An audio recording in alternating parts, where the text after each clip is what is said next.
شروع اللہ کے نام سے جو بڑا مہربان نہایت رحم والا ہے۔ الف لام میم را۔ اے محمد صلی اللہ علیہ وآلہ وسلم، یہ کتاب الہی کی آیتیں ہیں اور جو تمہارے پروردگار کی طرف سے تم پر نازل ہوا ہے حق ہے، لیکن اکثر لوگ ایمان نہیں لاتے۔ خدا وہی تو ہے جس نے ستونوں کے بغیر آسمان جیسا کہ تم دیکھتے ہو اتنے اونچے بنائے، پھر عرش پر جا ٹھہرا اور سورج اور چاند کو کام میں لگا دیا، ہر ایک میعاد معین تک گردش کر رہا ہے۔ وہی دنیا کے کاموں کا انتظام کرتا ہے۔ اس طرح وہ اپنی آیتیں کھول کھول کر بیان کرتا ہے کہ تم اپنے پروردگار کے روبرو جانے کا یقین کرو۔ اور وہ وہی ہے جس نے زمین کو پھیلایا اور اس میں پہاڑ اور دریا پیدا کیے اور ہر طرح کے میووں کی دو دو قسمیں بنائیں۔ وہی رات کو دن کا لباس پہناتا ہے۔ غور کرنے والوں کے لیے اس میں بہت سی نشانیاں ہیں۔ اور زمین میں کئی طرح کے قطعات ہیں ایک دوسرے سے ملے ہوئے، اور انگور کے باغ اور کھیتی اور کھجور کے درخت، بعض کی بہت سی شاخیں ہیں اور بعض کی اتنی نہیں ہوتی، باوجود کہ پانی سب کو ایک ہی ملتا ہے۔ اور ہم بعض میووں کو بعض پر لذت میں فضیلت دیتے ہیں، اور اس میں سمجھنے والوں کے لیے بہت سی نشانیاں ہیں۔ اگر تم عجیب بات سننی چاہو تو کافروں کا یہ کہنا عجیب ہے کہ جب ہم مر کر مٹی ہو جائیں گے تو کیا از سر نو پیدا ہوں گے؟ یہی لوگ ہیں جو اپنے پروردگار سے منکر ہوئے ہیں، اور یہی ہیں جن کی گردنوں میں طوق ہوں گے، اور یہی اہل دوزخ ہیں کہ ہمیشہ اس میں جلتے رہیں گے۔ اور یہ لوگ بھلائی سے پہلے تم سے برائی کے جلد خواستگار یعنی طالب عذاب ہیں، حالانکہ ان سے پہلے عذاب واقع ہو چکے ہیں۔ اور تمہارا پروردگار لوگوں کو باوجود ان کی بے انصافیوں کے معاف کرنے والا ہے، اور بے شک تمہارا پروردگار سخت عذاب دینے والا ہے۔ اور کافر لوگ کہتے ہیں کہ اس پیغمبر پر اس کے پروردگار کی طرف سے کوئی نشانی نازل نہیں ہوئی، سو اے محمد صلی اللہ علیہ وآلہ وسلم، تم تو صرف ہدایت کرنے والے ہو، اور ہر ایک قوم کے لیے رہنما ہوا کرتا ہے۔ خدا ہی اس بچے سے واقف ہے جو عورت کے پیٹ میں ہوتا ہے، اور پیٹ کے سکڑنے اور بڑھنے سے بھی واقف ہے، اور ہر چیز کا اس کے ہاں ایک اندازہ مقرر ہے۔ وہ دانائے نہا و آشکار ہے، سب سے بزرگ اور عالی رتبہ ہے۔ کوئی تم میں سے چپکے سے بات کہے یا پکار کر، یا رات کو کہیں چھپ جائے یا دن کی روشنی میں کھلم کھلا چلے پھرے، اس کے نزدیک برابر ہے۔ اس کے آگے اور پیچھے خدا کے چوکیدار ہیں جو خدا کے حکم سے اس کی حفاظت کرتے ہیں۔ خدا اس نعمت کو جو کسی قوم کو حاصل ہے نہیں بدلتا جب تک کہ وہ اپنی حالت کو نہ بدلے، اور جب خدا کسی قوم کے ساتھ برائی کا ارادہ کرتا ہے تو پھر وہ پھر نہیں سکتی، اور خدا کے سوا ان کا کوئی مددگار نہیں ہوتا۔ اور وہی تو ہے جو تم کو ڈرانے اور امید دلانے کے لیے بجلی دکھاتا اور بھاری بھاری بادل پیدا کرتا ہے، اور رعد اور فرشتے سب اس کے خوف سے اس کی تسبیح و تحمید کرتے رہتے ہیں۔ اور وہی بجلیاں بھیجتا ہے، پھر جس پر چاہتا ہے گرا بھی دیتا ہے، اور وہ خدا کے بارے میں جھگڑتے ہیں، اور وہ بڑی قوت والا ہے۔ سود مند پکارنا تو اسی کا ہے، اور جن کو یہ لوگ اس کے سوا پکارتے ہیں وہ ان کی پکار کو کسی طرح قبول نہیں کرتے، مگر اس شخص کی طرح جو اپنے دونوں ہاتھ پانی کی طرف پھیلا دے تاکہ دور ہی سے اس کے منہ تک آ پہنچے، حالانکہ وہ اس تک کبھی بھی نہیں آ سکتا۔ اور اسی طرح کافروں کی پکار بیکار ہے۔ اور جتنی مخلوقات آسمانوں اور زمین میں ہے، خوشی سے یا زبردستی سے خدا کے آگے سجدہ کرتی ہے، اور ان کے سائے بھی صبح و شام سجدے کرتے ہیں۔ ان سے پوچھو کہ آسمانوں اور زمین کا پروردگار کون ہے؟ تم ہی ان کی طرف سے کہہ دو کہ خدا۔ پھر ان سے کہو کہ تم نے خدا کو چھوڑ کر ایسے لوگوں کو کیوں کارساز بنایا ہے جو خود اپنے نفع و نقصان کا بھی اختیار نہیں رکھتے؟ یہ بھی پوچھو کیا اندھا اور آنکھوں والا برابر ہے، یا اندھیرا اور اجالا برابر ہو سکتا ہے؟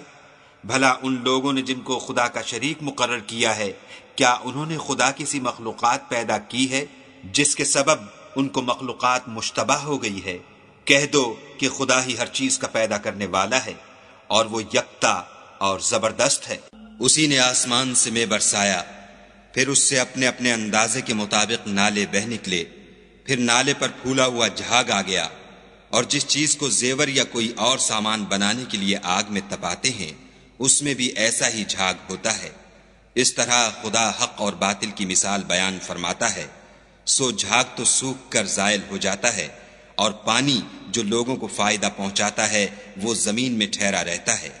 اس طرح خدا صحیح اور غلط کی مثالیں بیان فرماتا ہے تاکہ تم سمجھو۔ جن لوگوں نے خدا کے حکم کو قبول کیا ان کی حالت بہت بہتر ہوگی، اور جنہوں نے اس کو قبول نہ کیا، اگر روئے زمین کے سب خزانے ان کے اختیار میں ہوں تو وہ سب کے سب اور ان کے ساتھ اتنے ہی اور نجات کے بدلے میں صرف کر ڈالیں، مگر نجات کہاں؟ ایسے لوگوں کا حساب بھی برا ہوگا اور ان کا ٹھکانہ بھی دوزخ ہے، اور وہ بری جگہ ہے۔ بھلا جو شخص یہ جانتا ہے کہ جو کچھ تمہارے پروردگار کی طرف سے تم پر نازل ہوا ہے حق ہے، وہ اس شخص کی طرح ہے جو اندھا ہے، اور سمجھتے تو وہی ہیں جو عقل مند ہیں، جو خدا کے عہد کو پورا کرتے ہیں اور اقرار کو نہیں توڑتے، اور جن رشتہ ہائے قرابت کے جوڑے رکھنے کا خدا نے حکم دیا ان کو جوڑے رکھتے اور اپنے پروردگار سے ڈرتے رہتے اور برے حساب سے خوف رکھتے ہیں، اور جو پروردگار کی خوشنودی حاصل کرنے کے لیے مصائب پر صبر کرتے ہیں اور نماز پڑھتے ہیں، اور جو مال ہم نے ان کو دیا ہے اس میں سے پوشیدہ اور ظاہر خرچ کرتے ہیں اور نیکی سے برائی کو دور کرتے ہیں، یہی لوگ ہیں جن کے لیے عاقبت کا گھر ہے۔ یعنی ہمیشہ رہنے کے باغات جن میں وہ داخل ہوں گے، اور ان کے باپ دادا اور بیویوں اور اولاد میں سے جو نیکوکار ہوں گے وہ بھی بہشت میں جائیں گے، اور فرشتے بہشت کے ہر ایک دروازے سے ان کے پاس آئیں گے اور کہیں گے تم پر رحمت ہو، یہ تمہاری ثابت قدمی کا بدلہ ہے، اور عاقبت کا گھر خوب گھر ہے۔ اور جو لوگ خدا سے عہد واثق کر کے اس کو توڑ ڈالتے اور جن رشتہ ہائے قرابت کے جوڑے رکھنے کا خدا نے حکم دیا ہے ان کو قطع کر دیتے اور ملک میں فساد کرتے ہیں، ایسوں پر لعنت ہے، اور ان کے لیے گھر بھی برا ہے۔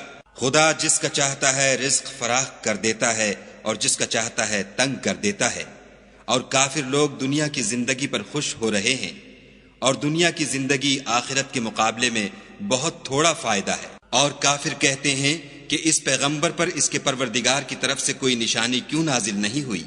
کہہ دو کہ خدا جسے چاہتا ہے گمراہ کرتا ہے، اور جو اس کی طرف رجوع ہوتا ہے اس کو اپنی طرف کا رستہ دکھاتا ہے۔ یعنی جو لوگ ایمان لاتے اور جن کے دل یاد خدا سے آرام پاتے ہیں ان کو، اور سن رکھو کہ خدا کی یاد سے دل آرام پاتے ہیں۔ جو لوگ ایمان لائے اور عمل نیک کیے ان کے لیے خوشحالی اور عمدہ ٹھکانہ ہے۔ جس طرح ہم اور پیغمبر بھیجتے رہے ہیں اسی طرح اے محمد صلی اللہ علیہ وآلہ وسلم ہم نے تم کو اس امت میں جس سے پہلے بہت سی امتیں گزر چکی ہیں بھیجا ہے، تاکہ تم ان کو وہ کتاب جو ہم نے تمہاری طرف بھیجی ہے پڑھ کر سنا دو۔ اور یہ لوگ رحمان کو نہیں مانتے، کہہ دو وہی تو میرا پروردگار ہے، اس کے سوا کوئی معبود نہیں، میں اسی پر بھروسہ رکھتا ہوں اور اسی کی طرف رجوع کرتا ہوں۔ اور اگر کوئی قرآن ایسا ہوتا کہ اس کی تاثیر سے پہاڑ چل پڑتے یا زمین پھٹ جاتی یا مردوں سے کلام کر سکتے تو یہی قرآن ان اوصاف سے متصف ہوتا، مگر بات یہ ہے کہ سب باتیں خدا کے اختیار میں ہیں۔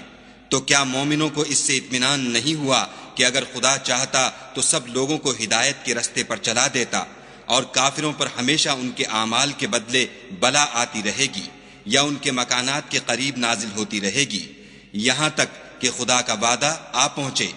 بے شک خدا وعدہ خلاف نہیں کرتا۔ اور تم سے پہلے بھی رسولوں کے ساتھ تمسخر ہوتے رہے ہیں، تو ہم نے کافروں کو مہلت دی پھر پکڑ لیا، سو دیکھ لو کہ ہمارا عذاب کیسا تھا۔ تو کیا جو خدا ہر متنفس کے اعمال کا نگراں و نگہبان ہے وہ بتوں کی طرح بے علم و بے خبر ہو سکتا ہے؟ اور ان لوگوں نے خدا کے شریک مقرر کر رکھے ہیں، ان سے کہو کہ ذرا ان کے نام تو لو۔ کیا تم اسے ایسی چیزیں بتاتے ہو جس کو وہ زمین میں کہیں بھی معلوم نہیں کرتا، یا محض ظاہری باطل اور جھوٹی بات کی تقلید کرتے ہو؟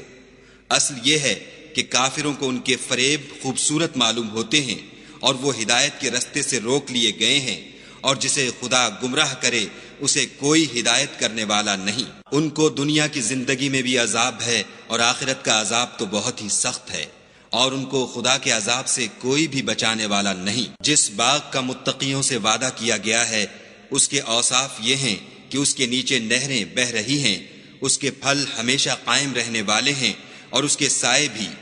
یہ ان لوگوں کا انجام ہے جو متقی ہیں، اور کافروں کا انجام دوزخ ہے۔ اور جن لوگوں کو ہم نے کتاب دی ہے وہ اس کتاب سے جو تم پر نازل ہوئی ہے خوش ہوتے ہیں، اور بعض فرقے اس کی بعض باتیں نہیں بھی مانتے۔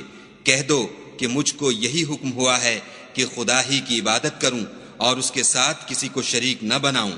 میں اسی کی طرف بلاتا ہوں اور اسی کی طرف مجھے لوٹنا ہے۔ اور اسی طرح ہم نے اس قرآن کو عربی زبان کا فرمان نازل کیا ہے، اور اگر تم علم و دانش آنے کے بعد ان لوگوں کی خواہشوں کے پیچھے چلو گے تو خدا کے سامنے کوئی نہ تمہارا مددگار ہوگا اور نہ کوئی بچانے والا۔ اور اے محمد صلی اللہ علیہ وآلہ وسلم، ہم نے تم سے پہلے بھی پیغمبر بھیجے تھے اور ان کو بیویاں اور اولاد بھی دی تھی، اور کسی پیغمبر کے اختیار کی بات نہ تھی کہ خدا کے حکم کے بغیر کوئی نشانی لائے۔ ہر حکم قضا کتاب میں مرقوم ہے۔ خدا جس کو چاہتا ہے مٹا دیتا ہے اور جس کو چاہتا ہے قائم رکھتا ہے، اور اسی کے پاس اصل کتاب ہے۔ اور اگر ہم کوئی عذاب جس کا ان لوگوں سے وعدہ کرتے ہیں تمہیں دکھائیں، یعنی تمہارے روبرو ان پر نازل کریں، یا تمہاری مدت حیات پوری کر دیں، یعنی تمہارے انتقال کے بعد عذاب بھیجیں، تو تمہارا کام ہمارے احکام کا پہنچا دینا ہے اور ہمارا کام حساب لینا ہے۔ کیا انہوں نے نہیں دیکھا کہ ہم زمین کو اس کے کناروں سے گھٹاتے چلے آتے ہیں، اور خدا جیسا چاہتا ہے حکم کرتا ہے، کوئی اس کے حکم کا رد کرنے والا نہیں، اور وہ جلد حساب لینے والا ہے۔ جو لوگ ان سے پہلے تھے وہ بھی بتہری چالیں چلتے رہے ہیں، سو چال تو سب اللہ ہی کی ہے۔ ہر متنفس جو کچھ کر رہا ہے وہ اسے جانتا ہے، اور کافر جلد معلوم کریں گے کہ عاقبت کا گھر یعنی انجام محمود کس کے لیے ہے۔ اور کافر لوگ کہتے ہیں کہ تم خدا کے رسول نہیں ہو۔ کہہ دو کہ میرے اور تمہارے درمیان خدا اور وہ شخص جس کے پاس کتاب آسمانی کا علم ہے گواہ کافی ہیں۔